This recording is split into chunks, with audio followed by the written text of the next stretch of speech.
Baik, selamat pagi anak-anak. Baik, Pak. Apa kabar? Baik. Masih semangat untuk mengikuti pelajaran? Masih, Pak. Baik, sebelum kita mulai dengan pelajaran, saya akan lakukan cek kehadiran ya. Baik, di kelas 8A ini jumlah seluruhnya kita ada 20 orang. Siapa yang tidak hadir? Hadir semua. Oke, baik, luar biasa. Saya berapresiasi. Tingkatkan kehadiran Anda seperti ini terus ya.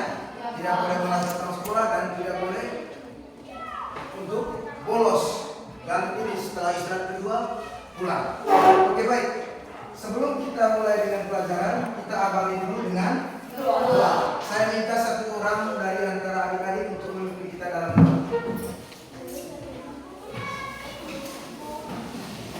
Di sini. Marilah kita siap berdoa.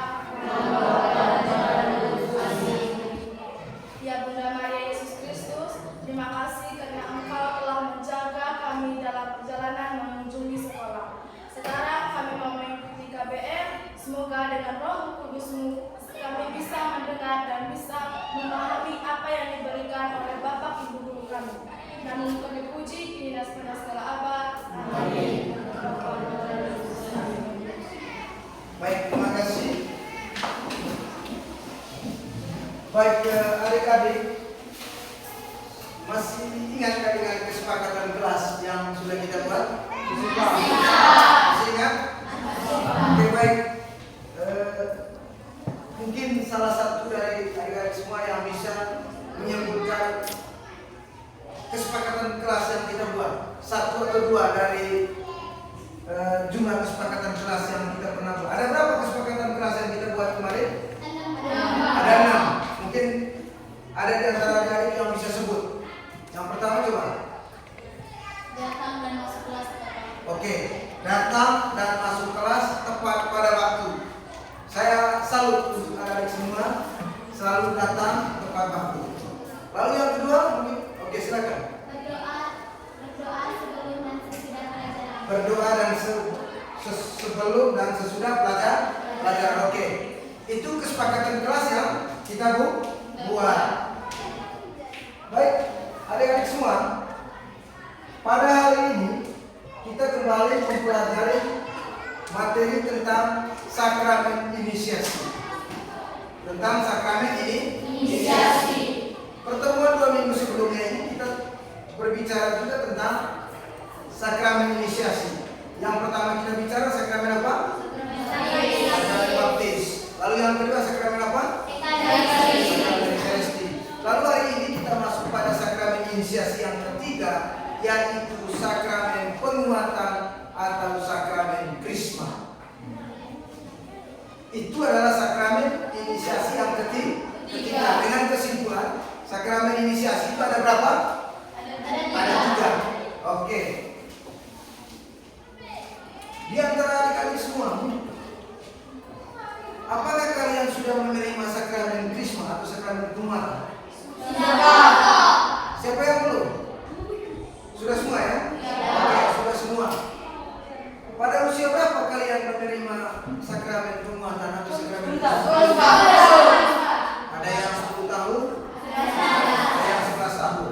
Nah, usia 11 tahun atau usia 10 tahun itu anak-anak atau remaja atau dewasa? Remaja. Kalau masuk sekolah itu sudah usia remaja. Nah, hari ini kita pelajari tentang sakramen krisma atau sakramen penguatan. Nah, tujuan dari pembelajaran yang harus kita bahas pada hari ini adalah kalian mampu memahami dan memaknai sakramen penguatan atau sakramen krisma. Lalu yang kedua, tujuan yang kedua, kamu mampu memahami dan memaknai seperti apa itu menjadi saksi Kristus. Saya tanya kalian, apa kalian mau tidak untuk menjadi saksi Kristus? Mau tidak untuk menjadi saksi Kristus? Mau. Luar biasa. Saya salut bahwa kalian mampu dan siap untuk menjadi saksi Kristus. Baik, selanjutnya kita akan masuk dalam diskusi kelompok. Oleh karena itu saya akan membagikan lembar kerja yang harus kalian kerjakan.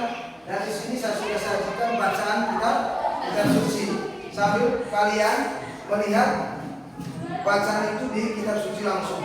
Oke, baik, saya bagi mulai dari kelompok Markus. Oke, kelompok Yohanes, kelompok Matius, ini kelompok Lukas. Baik, di situ adik-adik kalian lihat suruhannya. Yang pertama, diskusikan tentang pengalaman harian atau pengalaman kalian dalam kehidupan sehari-hari. Tentunya pengalaman itu kalian temukan dalam kehidupan gereja, kehidupan bermasyarakat, dan juga kehidupan bersosial. Lalu yang kedua, kalian cermati bacaan kitab suci dari Kisah Para Rasul bab 2 ayat 1 sampai ayat 13. Lalu di situ muncul dia punya pertanyaannya. Temukan jawaban dari pertanyaan yang ada. Saya kasih waktu untuk kalian diskusi selama 8 menit mulai dari sekarang. Paham maksudnya? Paham. Dalam diskusi ini saya akan menilai dan saya akan mengamati siapa yang serius dalam diskusinya, siapa yang hanya tidur, siapa yang hanya ngobrol dengan teman, tetapi harapannya untuk selalu aktif dalam diskusi kelompok. Sudah paham maksudnya? Halo? Halo? Sudah paham maksudnya? Silakan bekerja dari sekarang.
sudah?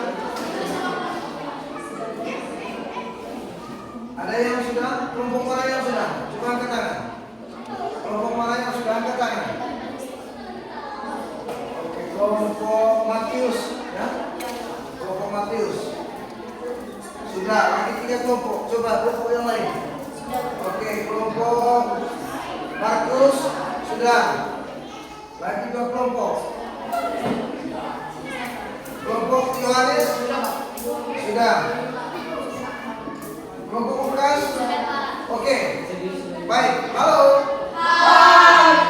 Semuanya sudah? Sudah. Baik, sekarang kita presentasikan hasil kerja kelompok kalian. Tentunya dalam kelompok itu sudah bersepakat tadi siapa yang membacakan hasil pekerjaannya. Sudah dong? Oke. Kita mulai dari kelompok Matius. Mana kelompok Matius? Oke. Silakan presentasikan. Dengar. Pada saat teman kelompok lain membacakan hasil diskusinya, kita yang lain diharapkan untuk apa? Mendengar ya. Halo. Hai. Coba fokus. Pada saat kelompok lain mempresentasikan hasil pekerjaannya, apa yang kita buat? Kita mendengarkan, baca hasil pekerjaan kelompok mereka. Saya persilakan kepada kelompok Matius.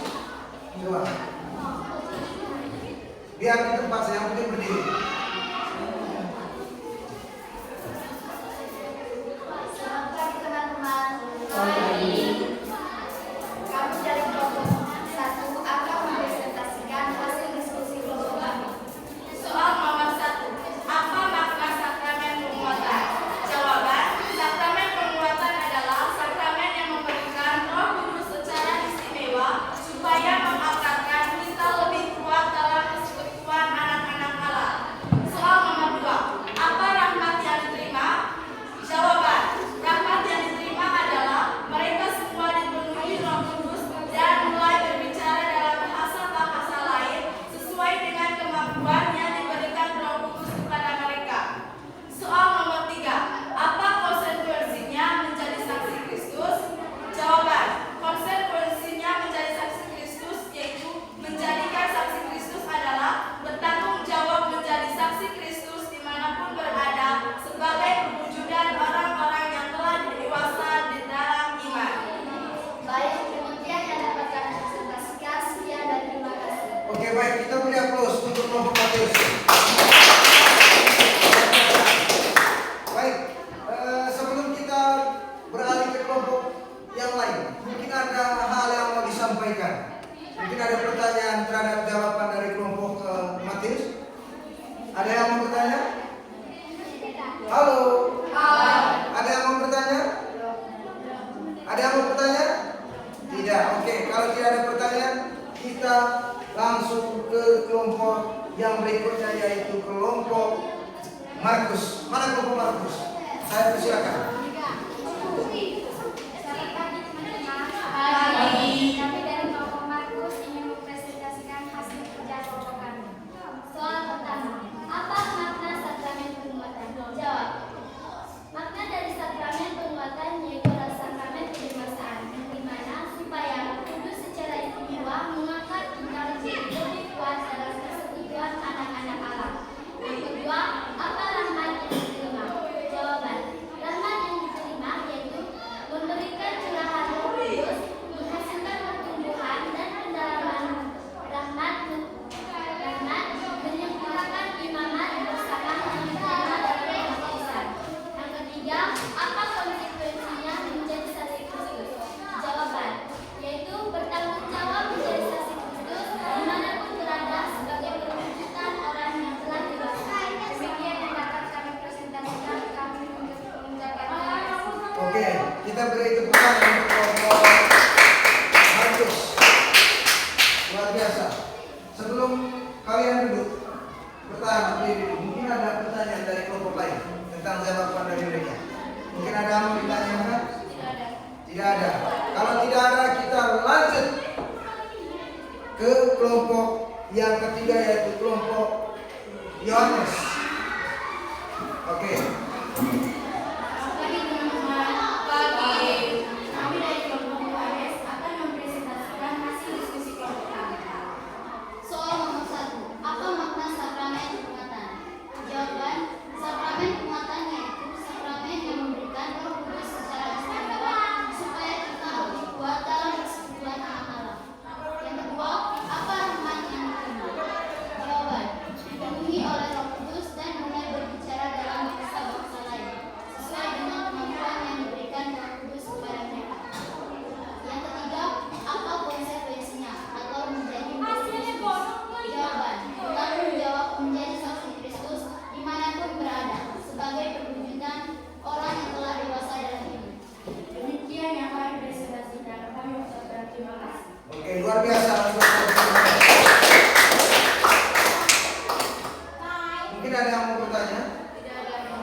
kelompok yang terakhir yaitu kelompok 4 atau kelompok Lukas.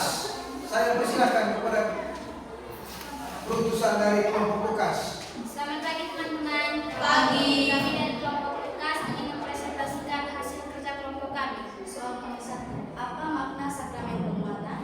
Makna sakramen penguatan yaitu memberikan Roh Kudus secara istimewa supaya kita lebih kuat dalam persekutuan anak-anak Allah.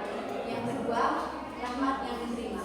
Yang pertama, memberikan Roh Kudus secara istimewa dalam keimanan. Yang kedua, memasukkan pertumbuhan dan kedalaman iman pembaptisan, yaitu menjadikan kita anak-anak Allah yang telah menerima Roh Kudus. Yang ketiga, konsekuensinya menjadi saksi Kristus, yaitu bertanggung jawab menjadi saksi Kristus dimanapun berada sebagai perwujudan orang yang telah dewasa dalam hidup. Demikian yang dapat kami presentasikan. Atas perhatiannya kami ucapkan terima kasih. Oke, luar biasa. Kita beri tepuk tangan untuk kelompok. Ada pertanyaan terhadap jawaban dari kelompok Lukas? Tidak ada? Oke, baik. Saya menyampaikan ucapan terima kasih atas kebersamaan kita dalam diskusi kelompok. Saya memberi apresiasi kepada kalian bahwa kalian luar biasa dalam bekerja kelompok. Di sana ada kekompakannya, ada kerjasamanya, lalu juga ada yang lain memberikan pikiran, yang lain mendengar pikiran, dan itu harapannya dalam diskusi kelompok. Dan jawaban-jawaban yang kalian berikan itu atau jawaban-jawaban yang Anda kerjakan itu semuanya baik. Dan di sini saya boleh memberikan sedikit penegasan terhadap diskusi kelompok kalian. Yang pertama tentang apa makna dari sakramen penguatan atau sakramen krisma berdasarkan kitab suci dari Kisah Para Rasul bab 2 ayat 1 sampai 13. Nah, yang kalian berikan itu tadi adalah benar, baik adanya. Namun di sini saya akan menambahkan bahwa yang kita terima dalam sakramen krisma itu adalah kita menerima curahan Roh Kudus. Roh Kudus itu yang memberi kekuatan. Roh Kudus itu yang memberi kemampuan. Roh Kudus itu yang memberi daya gerak kepada hati kita sehingga kita menjadi pewarta, menjadi terang di tengah-tengah masyarakat, di tengah lingkungan sekolah dan juga di tengah keluarga. Kita diberi daya Roh Kudus untuk menjadi saksi Kristus. Apa pekerjaan kita yang menjadi saksi Kristus? Saksi Kristus. Kita adalah menjadi seorang yang membawa kebenaran, membawa kasih sayang, membawa kesetiaan terhadap semua orang.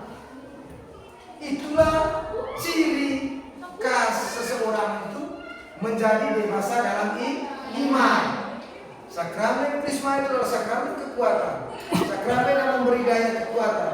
Dan kita memberi daya Roh Kudus. Kita menerima daya Roh Kudus untuk menjadi saksi Kristus dimanapun kita berada. Oke. Roh Kudus memberi daya kepada kita. Tentunya kita kenal itu yang namanya adalah karunia Roh Kudus. Ada berapa jumlah karunia Roh Kudus yang diberikan kepada murid-muridnya dan kepada kita? Ada berapa? Ada 7 karunia Roh Kudus. Coba kita lihat apa-apa saja karunia Roh Kudus itu. Kita lihat yang pertama adalah karunia takut akan Tuhan. Kita harus memiliki rasa takut terhadap Tuhan. Nah, kalau kita takut terhadap Tuhan, maka apa yang kita buat? Kita harus berdoa. Dan jangan berbuat dosa. Harus memiliki perasaan takut akan Tuhan. Lalu karunia yang kedua adalah karunia keperkasaan.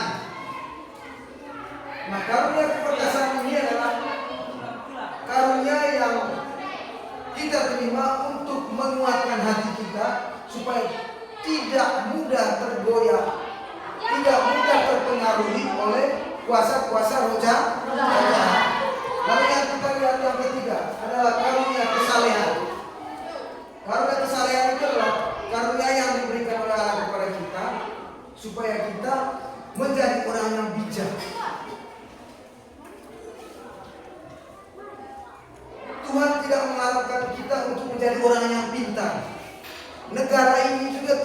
Agama mengharapkan kita untuk menjadi seorang yang pintar. Orang yang pintar itu belum tentu dia bijak. Tetapi orang yang bijak pasti dia pintar. Bijak harus rasional dalam berpikir, rasional dalam berbuat. Kita lihat yang keempat, karunia nasihat. Karunia nasihat sudah diberikan kepada kita. Kita mampu untuk memberikan pikiran, kita mampu untuk memberikan masukan kepada teman yang berbuat salah. Contoh, bagaimana nasihat kita kepada teman yang berbuat salah? Siapa yang bisa? Apa untuk nasihat kita? Coba.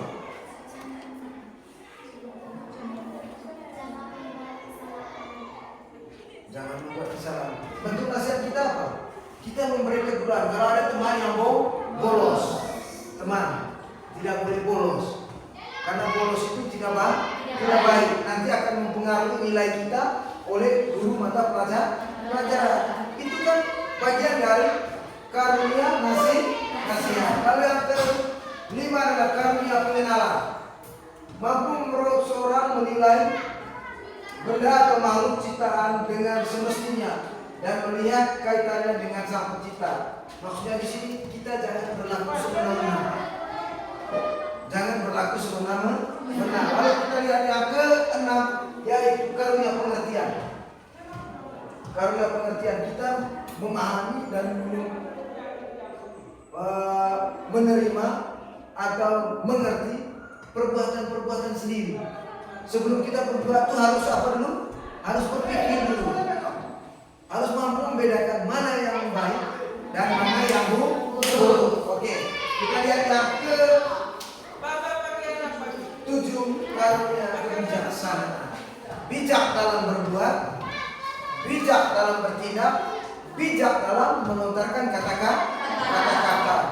Jangan begini, teman ganggu langsung maki, teman ganggu langsung mengikuti. Tidak, harus bijak. Harus bijak. Oke, baik. Adik-adik, sekarang kalian diminta untuk, ini masing-masing sudah ya, kalian diminta untuk menyusun sebuah doa yang berisikan mohon karunia Roh Kudus. Tulis nama lengkap, tulis masing-masing nama lengkap, dan susun doa. Tulis doa masing-masing, bukan kelompok. Di kertas buku tulisnya kalian, di kertas tulis nama, hari tanggal hari ini, dan tulis doa itu. Doa spontan maksudnya, dituliskan di kertas.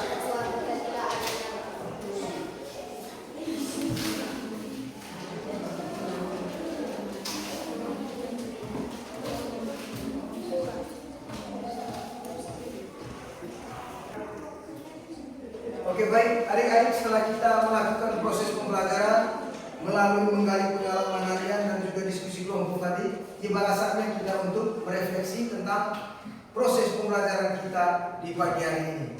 Oke, yang pertama yang menjadi refleksi kita, kira-kira apa yang menarik dari proses pembelajaran kita hari ini? Coba siapa yang tahu, angkat tangan. Oke, silakan.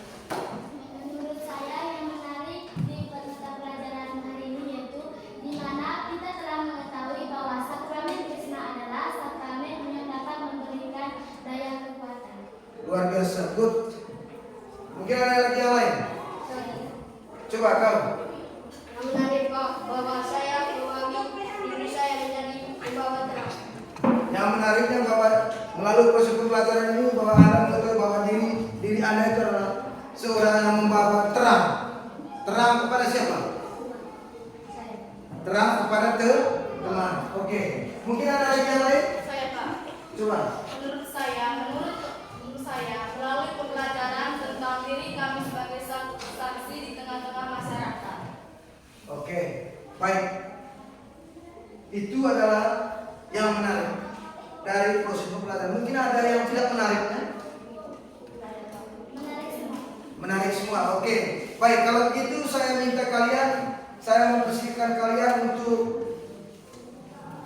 sejenak hentikan pikiran Anda. Mari kita duduk hening di tempat duduk masing-masing. Kalau boleh kita lipat tangan di atas meja. Halo. Kita lipat tangan. Saya minta untuk hening sejenak. Pejamkan mata. Pejamkan mata. Lipat tangan, pejamkan mata. Kembali kita mengarahkan pikiran kita mulai dari proses awal sampai pada detik ini dalam situasi batin kita tentang materi yang kita pelajari bersama hari ini, yaitu sakramen Krisma. Sakramen Krisma adalah sakramen yang memberi daya kekuatan. Memberi daya kekuatan berarti kita siap menjadi saksi Kristus. Nah, seperti apakah diri saya menjadi saksi Kristus di tengah masyarakat, di tengah teman-teman di sekolah, dan juga di tengah-tengah keluarga saya.